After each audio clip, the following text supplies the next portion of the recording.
আসসালামু আলাইকুম দর্শক, এটা আমাদের 110% জলকরের একটি পুকুর এবং পানির গভীরতা রয়েছে এখন বর্তমানে এভারেজে 10 ফিট প্লাস। এ পুকুরে আমরা বাংলা মাছের সাথে মিশ্রভাবে পাবদা মাছ চাষ করি।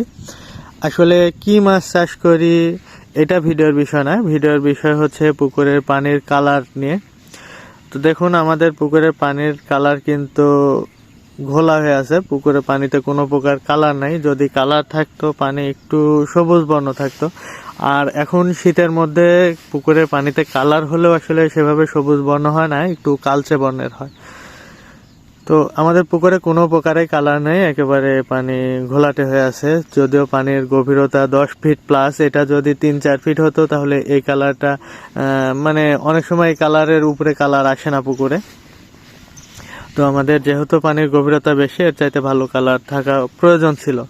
তো এটা নিয়ে গতদিন আমি একটা পোস্ট দিয়েছিলাম ফেসবুকে, যে অনেকেই শীতের মধ্যে আমার কাছে ফোন দেন, মেসেজ দেন যে ভাই আমার পুকুরে কালার হচ্ছে না, শীতের মধ্যে পুকুরে কালার করার উপায় কি। তো আমি এই জন্য একটা ছবি দিয়ে পোস্ট করেছিলাম যে দেখুন, আমাদের পুকুরেই পানিতে কালার নেই, অথচ শীতের মধ্যে আমার কাছ থেকে কালার করার জন্য অনেকেই জানতে চান। আর সেখানে এমন উল্লেখ করা ছিল যে আমরা শীতের মধ্যে পুকুরে কালার কম থাকাটাই ভালো মনে করি। তো সেখানে আপনাদেরকে হয়তো আমি বুঝাইতে পারিনি, তো সেজন্য অনেকেই অনেক ধরনের পরামর্শ দিয়েছেন। তো আলহামদুলিল্লাহ যে পরামর্শ দিয়েছেন যে কি করলে পানিতে কালার হবে। তো ভাই, আমি যে পানিতে কিভাবে কালার, কি করলে কালার হবে এইটা যে জানি না তা না। আমাদের পুকুরের পানিতেও কিন্তু প্রচুর পরিমাণে কালার থাকে, কিন্তু এখন শীতের মধ্যে পুকুরে কালার খুব কম করাটাই উত্তম। কারণ শীতের মধ্যে এমনিতেই পুকুরে রোগবালাই বেশি হয়। আপনার পুকুরে যখন প্রচুর পরিমাণে কালার হবে, মাছ সেটা খাবে না।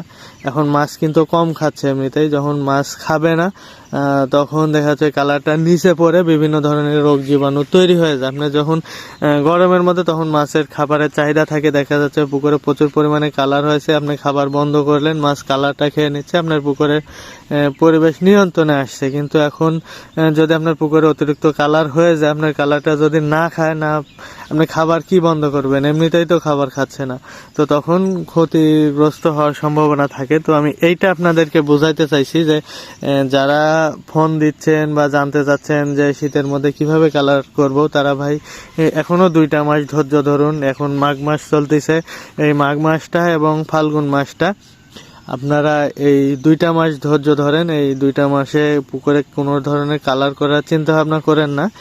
যখন পুকুরের পানিতে অতিরিক্ত কালার আসবে তখন মাছটা হয়ে যাবে নরম। মাছ নরম হয়ে গেলে তখন সেখানে রোগ জীবাণু আরও মাছে বেশি হবে। তো সেজন্য আপনারা এখন শীতের মধ্যে অন্তত কালার করার চিন্তা ভাবনা করেন না। দেখুন, যদি কালার ভালোই হতো শীতের মধ্যে, তাহলে আমরা আমাদের পুকুর এভাবে রাখতাম না, আমরা যে কোনো উপায়ে এখানে কালার নিয়ে আসার চেষ্টা করতাম। আমাদের যদি যে শুধু এই পুকুরের পানি এমন ঘোলা হয়ে আছে তা না, আমাদের অধিকাংশ পুকুরের পানি এমন ঘোলা হয়ে আছে, আমরা এগুলাকে কিছু মনে করতেছি না, বা যে কালার নিয়ে আসতে হবে সেটাও করতেছি না। কিন্তু এটা যদি গরমের মধ্যে হতো তাহলে কিন্তু আমরা আমাদের পুকুর এভাবে রাখতাম না।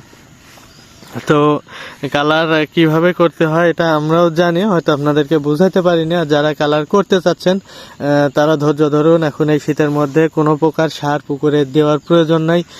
এখন যদি শীতের মধ্যে পুকুরে সার প্রয়োগ করেন তাহলে আপনি ক্ষতিগ্রস্ত হতে পারেন।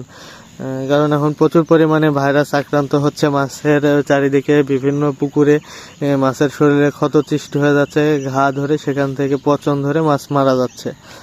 তো সার দেওয়া থেকে অথবা কোনোভাবে পুকুরে কালার করা থেকে এই শীতের মধ্যে অন্তত বন্ধ রাখুন। আপনারা ফাল্গুন মাসের শেষের দিকে গিয়ে তারপর থেকে পুকুরে কালার করার জন্য মেডিসিন হোক বা প্রাকৃতিক উপায় যেগুলো প্রয়োগ করেন সেগুলো প্রয়োগ করতে পারেন। তো আশা করি বোঝাইতে পারছি, হয়তোবা অনেক বক বক করলাম। তো এই পর্যন্তই, সবাই ভালো থাকবেন, সুস্থ থাকবেন।